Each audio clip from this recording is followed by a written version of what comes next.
अभी कुछ मंत्रियों के ऊपर भ्रष्टाचार के आरोप लगे थे। उम्मीद थी कि मुख्यमंत्री जी इंटरफेयर करके उनको बर्खास्त करेंगे, कार्रवाई होगी। लेकिन अफसोसनाक कि सीएम साहब अचेत अवस्था में हैं। उनको कहीं ना कहीं भारतीय जनता पार्टी ने किडनैप कर लिया है। वैसे तो पलटू राम के नाम से जाने जाते हैं, कब पलट जाए क्या भरोसा। जब सरकार से सवाल किया जाता है, जब विपक्ष सवाल करता है या विरोध प्रदर्शन करता है, तो जवाब भी अजीबोगरीब होता है। अफसोस यही होता है कि जब कोई political party on behalf of election commission बोलना शुरू कर देती है, और कहीं ना कहीं भारतीय जनता पार्टी उनकी बातों को वो रखने का काम कर रही है। नमस्कार, मेरा नाम राघव है और आप भारतीय न्यूज़ देख रहे हैं। बिहार में चुनाव है और दरभंगा हमेशा बिहार के चुनाव में चर्चित रहता है। दरभंगा में एक सीट है, केवटी सीट, और वहाँ से उम्मीदवार है आरजेडी की तरफ से डॉक्टर साहब। सवाल पहला ये बन रहा है कि आरजेडी ने आपको यहाँ से उम्मीदवारी दी, एक लंबा इतिहास भी रहा है राजनीतिक, कि क्या इस बार चुनाव आरजेडी वर्सेस नीतीश कुमार है या चुनाव आयोग की भी कुछ ऐसी दखल है कि चुनाव एक तरफा नहीं हो पा रहा है? आपने एक सवाल में दो सवाल पूछा। देखिए, सबसे पहले तो ये है कि इलेक्शन से कुछ ही दिन पहले इलेक्शन कमीशन ने एक एसआईआर कंडक्ट कराया पूरे बिहार के अंदर। अभी तो मैं उस पर उंगली नहीं उठा सकता क्योंकि अभी आचार संहिता का मामला है, लेकिन हमें सुप्रीम कोर्ट पे यकीन था, भरोसा था, और उन्हीं की वजह से आज कहीं ना कहीं हम जो फेडरल स्ट्रक्चर माना जाता है इंडियन कॉन्स्टिट्यूशन का या कहिए पूरे सिस्टम का, वो सुप्रीम कोर्ट की वजह से आज कहीं ना कहीं आज नज़र आ रहा है कि हम जो हक था, एक जो फंडामेंटल राइट होता है किसी का वोट डालने का, वो कहीं ना कहीं सुप्रीम कोर्ट की वजह से आज हमें वो मौका मिल रहा है। अब वो किसके दबाव में हुआ ये तो कहना सही नहीं है, लेकिन उसके बावजूद भी ऐसा लग रहा था कि भारतीय जनता पार्टी नागरिकता का प्रमाण पत्र भारतीय जनता पार्टी दे रही हो या इलेक्शन कमीशन दे रहा हो, और इलेक्शन कमीशन के इंटरफेरेंस की वजह से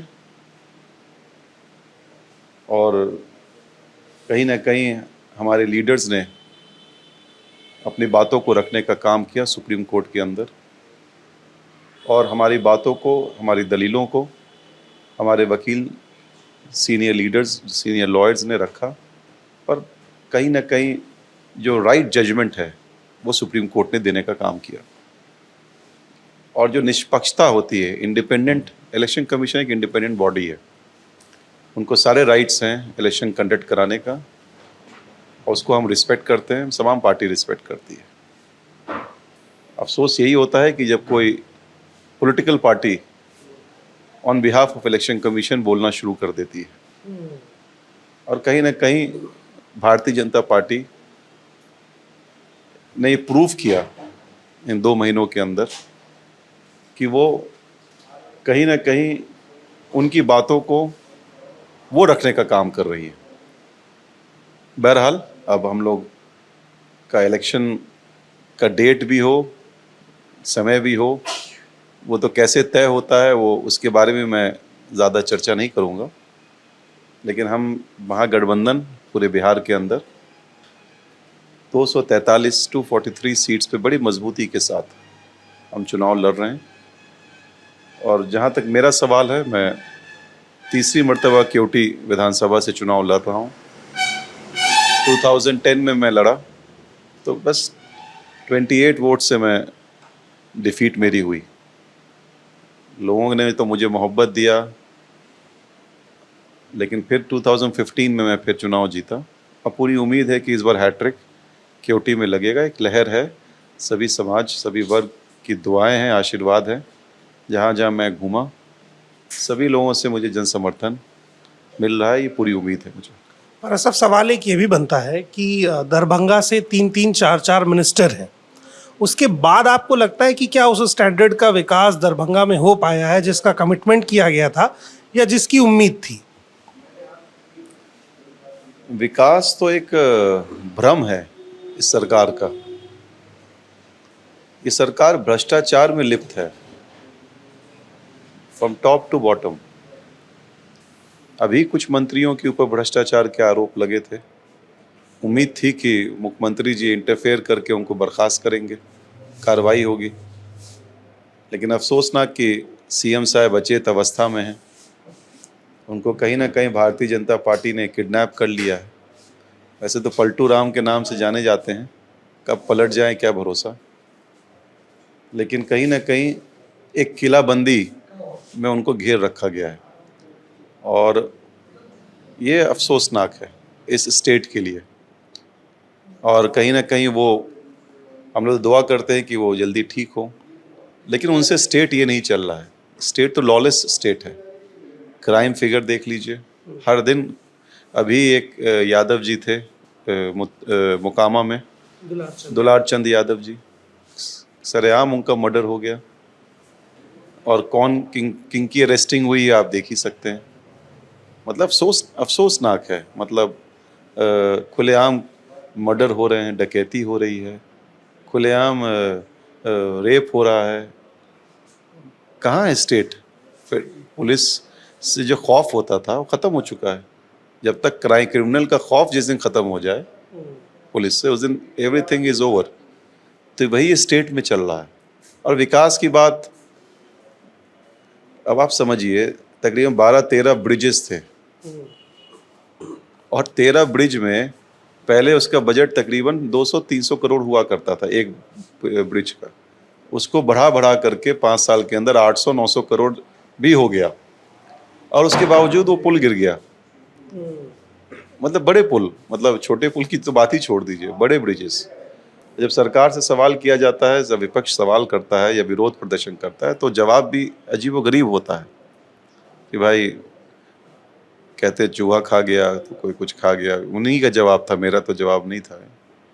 और अभी सीएजी की रिपोर्ट आई है कि भारत सरकार ऑडिट जारी करती है और उसमें साफ साफ जिक्र है, उनका जिक्र तो 72,000 करोड़ का गबन का मामला है कि देयर इज नो, पैसे का पता ही नहीं कहाँ है, कहाँ खर्च हुआ।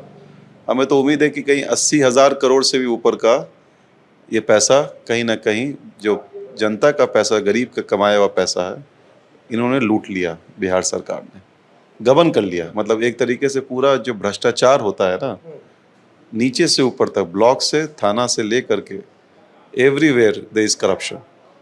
और कोई कंट्रोल नहीं है किसी के ऊपर। सब मांगता है, देना पड़ेगा तो काम होगा आपका। और अभी मतलब मैं, अफसोस होता है, मतलब जैसे स्टेट के अंदर 60% आबादी यूथ की है।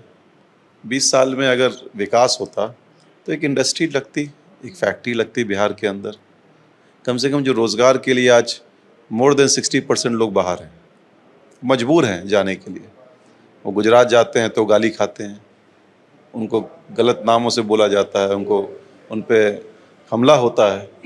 उत्तराखंड चले जाइए, दिल्ली चले जाइए, महाराष्ट्र चले, जहाँ बीजेपी शासित क्षेत्र हैं, तो उनको तो कोई हक ही नहीं बनता वोट मांगने का। वोट मांगना है तो जाएं गुजरात में जाके वोट मांगे, जहाँ वो लेकर के आए। पूरा देश का अदानी अंबानी का पैसा लगवा दिया उन्होंने। यहाँ कहाँ पैसा लगा रहे हैं? यहाँ तो आपने ज़मीन दे दी फ्री की अदानी को, 1 रुपये के हिसाब से।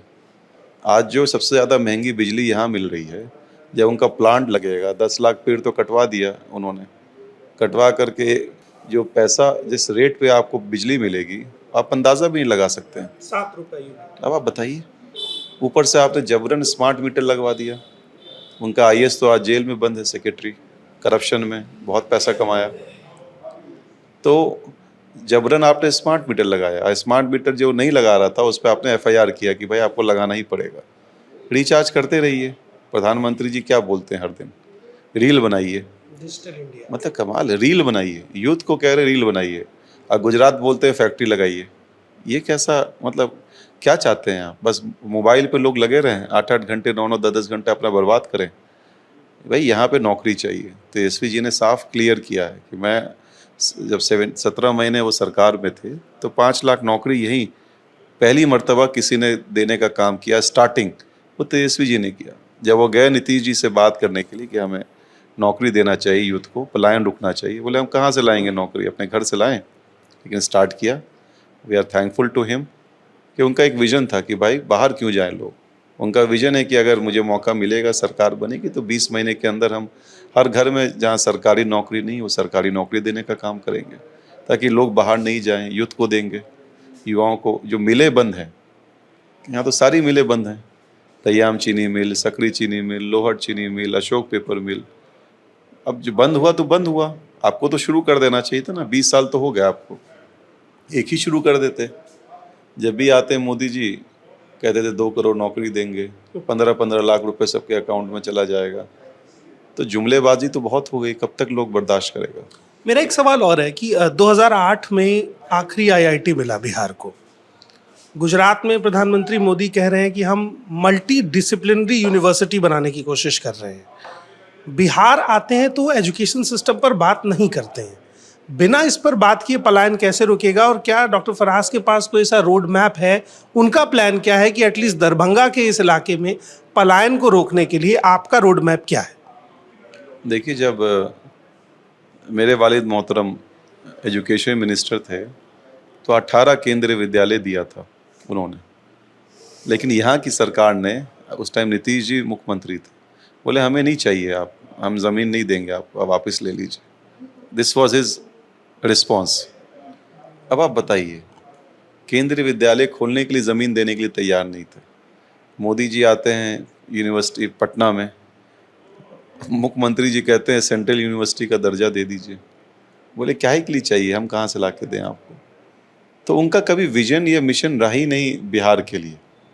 उसे वोट बैंक के लिए, अपने समाज को जो तोड़ करके, जो उनकी आरएसएस और मनुस्मृति की जो विचारधारा है उसको कैसे लागू किया जाए, मुल्क को कैसे बांटा जाए, मुल्क के अंदर जहर कैसे पैदा किया जाए, यही भारतीय जनता पार्टी का विजन और मिशन है। सामाजिक न्याय और धर्मनिरपेक्षता एक बहुत बड़ा वर्ड है, सेकुलरिज्म। उसको कहीं ना कहीं बचाने का काम लालू जी ने किया, जिंदा रखा, और तेजस्वी जी कर रहे हैं, और महागठबंधन के तमाम साथी उसको लड़ने का काम कर रहे हैं। ये तो कॉन्स्टिट्यूशन ही को बदलना चाहते थे, ये तो चाहते हैं कि रिजर्वेशन ही को समाप्त कर दें। इसको तो लड़ाई तो कोई लड़ेगा ना, आज हम लड़ रहे हैं उसके लिए। इसलिए दलित हों, पिछड़ा हों, अकलियत हों, अति पिछड़ा हों, सब महादलित सब एकजुट होकर के चाहते हैं कि इस बार नई सरकार को हम बदलेंगे, बदलाव करना है। और जहाँ तक मेरा रोड मैप है, मैं तो चाहता हूँ कि स्मॉल स्केल इंडस्ट्रीज़ आए बिहार के अंदर। बड़ी इंडस्ट्री ना लग सके तो बड़ी इंडस्ट्री भी लगे और स्मॉल स्केल इंडस्ट्रीज़ भी आएँ। जब डिप्टी सीएम थे तेजस्वी जी, तो उनके ही मिनिस्टर 50,000 करोड़ का इन्वेस्टमेंट लेके आए थे यहाँ, 50,000 करोड़। इसको पहली मरतबा इंडस्ट्रियल पॉलिसी बनी, पहली मरतबा स्पोर्ट्स पॉलिसी बनी बिहार के अंदर। उससे पहले थी नहीं ये सब पॉलिसीज़ कि भाई कोई बच्चा अगर स्टेट या नेशनल जीतता है, मेडल लाता है, तो उसको हम सरकारी नौकरी देंगे। सरकारी नौकरी मिल रही है उन लोगों को। तो ये चीज़, ये सारी पहल, स्टार्टिंग पॉइंट तो हम लोगों ने कर दिया था। अब स्टार्टिंग ये है कि हम उसको कैसे अंजाम तक पहुँचाएँ। पहले तो लॉलेस स्टेट को ख़त्म करें, पहले तो क्राइम जो बढ़ा हुआ है बिल्कुल हाईएस्ट रेट पे है आज। अगर आप क्राइम डाटा देख लें, नेशनल क्राइम ब्यूरो का अगर आप देख लें डाटा, हमारा नहीं भारत सरकार का, तो बिहार के अंदर जितनी क्राइम जिस तेज़ी से बढ़ा है, तो इसका मतलब दिखाता है कि खौफ ख़त्म हो चुका है क्रिमिनल्स का। तो वो पहले वो उस खौफ को ख़त्म करना है कि वहाँ पे खौफ में पुलिस का खौफ हो, पुलिस की ताकत हो, कि कम से कम क्रिमिनल्स डरें, क्रिमिनल्स का डर जो पैदा हुआ ये समाप्त होना चाहिए। ये पहले हो, तभी कोई इन्वेस्टमेंट आएगा। तो निश्चित तौर पे तेजस्वी इसमें बहुत सख्त हैं कि नहीं, जो होगा एकदम लॉ एंड ऑर्डर पे जो मजबूती से हम लड़ेंगे, उस पर मजबूती के साथ उसको हम लागू करेंगे बिहार के अंदर। और पुलिस का डर खौफ कैसे पैदा हो उसको हम लाने का काम करेंगे, ताकि क्रिमिनल्स यहाँ स्टेट में ना रहें।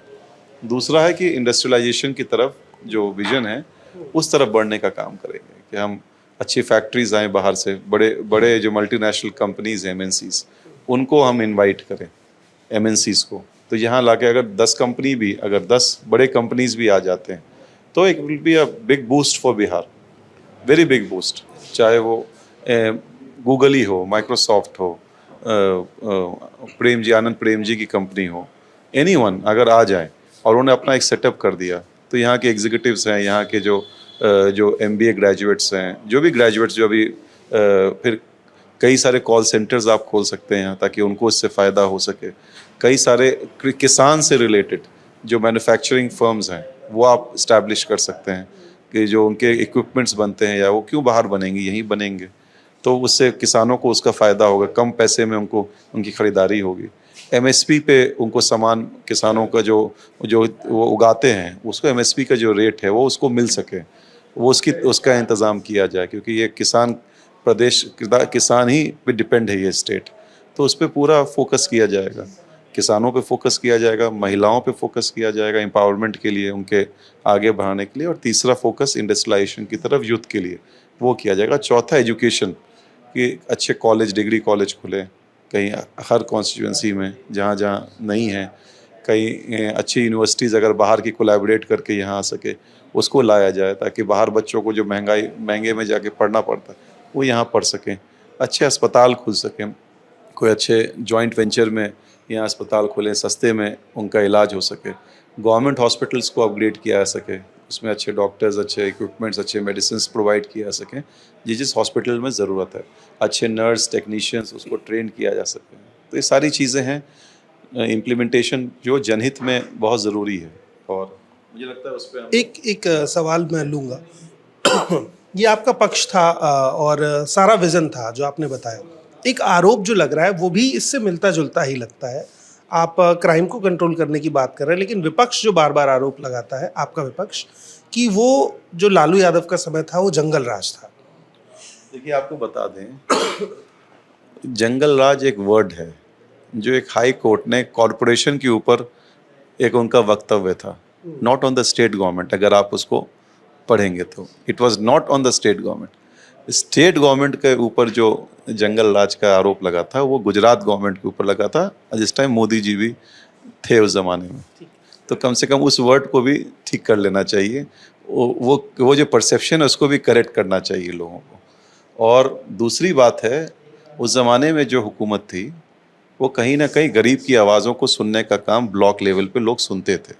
चाहे बीडीओ हो, चाहे सीओ हो, कोई गरीब आदमी जाता था, किसान हो, मजदूर हो, अपनी बात को रखता था, तो पैसे की उगाही नहीं होती थी, अपने दम पे अपनी बात को रखता था और काम करवाता था। नाउ सिस्टम है, अब कॉर्पोरेटाइजेशन की तरफ बढ़ गया है स्टेट। अब तो हर जगह आपको पैसा देना है और काम कराना है, ये चीज़ बदला हुआ है। तो अब इसको आप बताइए, ये कौन सा राज है? और जो भ्रष्टाचार में लिप्त लोग हैं वो चुनाव लड़ रहे हैं, जो क्रिमिनल्स हैं उनको टिकट दिया है एनडीए ने, जनता दल यू हो या बीजेपी हो। तो कहाँ कौन सा ये बात जो आप कह रहे हैं, जब क्रिमिनल्स ही को आपने टिकट दे दिया तो कौन सी हुकूमत लाना चाहते हैं? कल ही अरेस्टिंग हुई है मोकामा में, तो कौन सी आप, बहुत लोगों को छुड़वाया है आपने, जेल से बेल करवाया है, और उसके बाद आप उनके बेटे को चुनाव लड़वा रहे हैं। तो ये कौन सा राज है लाना चाहते हैं आप? AK-47 चल रही है, बंदूक गोला बारूद चल रहा है, कहाँ है state police? Where is the जो होता था एक पुलिस का जो एक भाई प्रशासन, शासन जो कहा जाता है, एडमिनिस्ट्रेशन इस फेलियर, कंप्लीट फेलियर। और जहाँ तक गवर्नमेंट की बात कर रहे हैं या एनडीए की बात कर रहे हैं, एनडीए में तो एनडीए बचा ही नहीं है। एनडीए तो बिखराव हो चुका है, कोई जॉइंट मीटिंग ही नहीं हो रही है, चेहरा ही नहीं है इनके पास। कहाँ है नीतीश जी? मोदी जी कहाँ हैं? नीतीश जी कहाँ हैं? तो इस कंप्लीट फेलियर हो चुका है, बिखर चुका है एनडीए। तो डॉक्टर फराज साहब को आपने सुना और ये भी समझा कि विजन क्या है, उसके साथ साथ जो आरोप थे उनके स्पष्टीकरण भी सुने। फिलहाल दरभंगा के भीतर का माहौल जो भी हो, ये मुद्दे आप तक पहुंचे हैं। आपका कोई सवाल हो तो वो भी कमेंट बॉक्स में ज़रूर डाल दीजिएगा ताकि पूछा जा सके। उसके साथ साथ ये इंटरव्यू आपको कैसा लगा ये भी ज़रूर बताइएगा। बाकी अपडेट्स के लिए बने रहिए भारतीय न्यूज़ के साथ। चैनल को सब्सक्राइब कर दीजिए ताकि बिहार चुनाव से जुड़ी सारी अपडेट्स आपको मिलती रहें। बहुत बहुत शुक्रिया, धन्यवाद।